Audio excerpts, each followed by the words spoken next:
In this video, we'll show you what to do if your Lenovo laptop is not turning on, but you can see some of the lights such as the power button LED as well as the charging indicator. This basically means that your laptop is turning on but it's not displaying anything.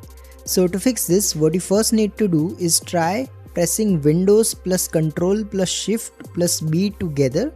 So what this will do is reset the graphics driver and hopefully fix any problems. So try pressing it once and see if that fixes the problem.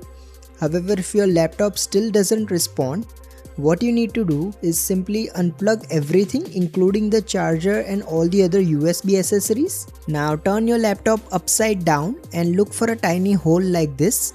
Now insert a paper clip or a SIM ejector tool or something similar to press this button once.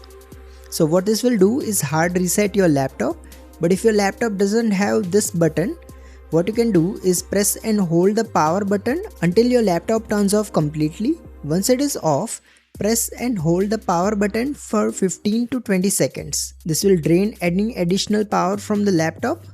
Once you have done that, simply plug the charger back into your laptop and then try to turn it on again.